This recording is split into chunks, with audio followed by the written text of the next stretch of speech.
Major Sinha দেশমাতৃকার একজন অনন্য সাধারণ সূর্য সন্তান। তার মোটো ছিল হচ্ছে মানবিকতা, সততা, এগুলোই ছিল তার কিন্তু মোটো, তার জীবনের মোটো। আজকে আমরা এই বিজ্ঞ আদালতের, উচ্চ আদালতের রায়ের মাধ্যমে কিন্তু আমরা সেই সত্যেরই একটা প্রতিফলন দেখতে পেলাম। সকল প্রশংসা আল্লাহর, মহান আল্লাহকে অনেক কৃতজ্ঞতা জ্ঞাপন করি। একই সাথে আসলে এই রায়ে আমরা সন্তুষ্ট, যদি আপনারা বলেন যে সন্তুষ্ট কি না, তো সেটা আসলে এখন পর্যন্ত আমরা সন্তুষ্ট সেদিনই হব, কারণ আমাদের তো আরও সামনে যেতে হবে, আরও কিছু পথ যেতে হবে, অ্যাপিলেট ডিভিশন আছে। সো ওই ফেজগুলো পার করার পরে যেই দিন রায়টা কার্যকর হবে, যদি একই রায় থাকে এবং রায়টা কার্যকর হয়, সেদিনে আমরা বলবো আসলে আমরা চূড়ান্তভাবে সন্তুষ্ট।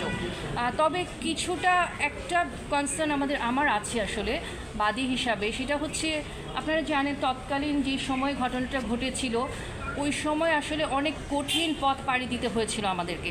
মানে এইটার একটা এইরকম একটা সিচুয়েশানে এইটার বিচার করাটা অনেক কঠিন ছিল আমাদের জন্য।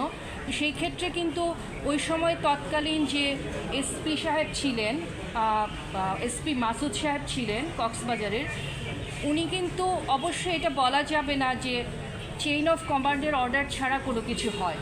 উনি প্রত্যক্ষ হোক বা পরোক্ষ হোক অবশ্যই ওনার ইনভলভমেন্ট ছিল।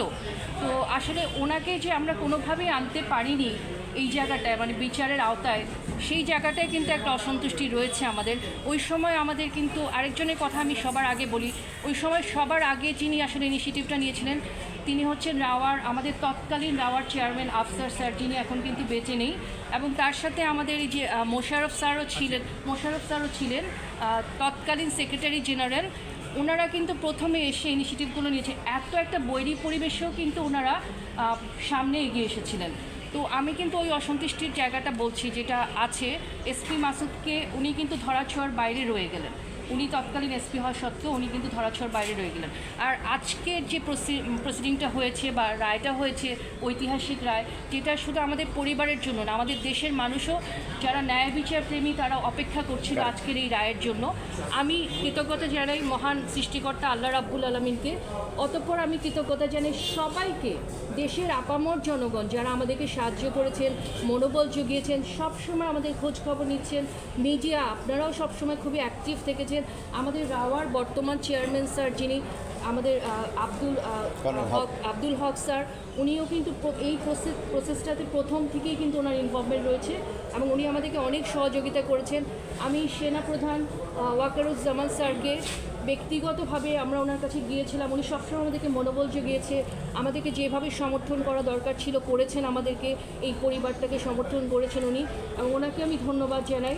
আমি সব বিজ্ঞ লয়ার যারা আমাদের পক্ষে আদালতে লড়াই করেছেন প্রত্যেককে আমি সবার নাম তো বলতে পারবো না, নাম আমার মুখস্থ নেই, প্রত্যেককে আমি এবং আমার পরিবারের পক্ষ থেকে ধন্যবাদ জানাই।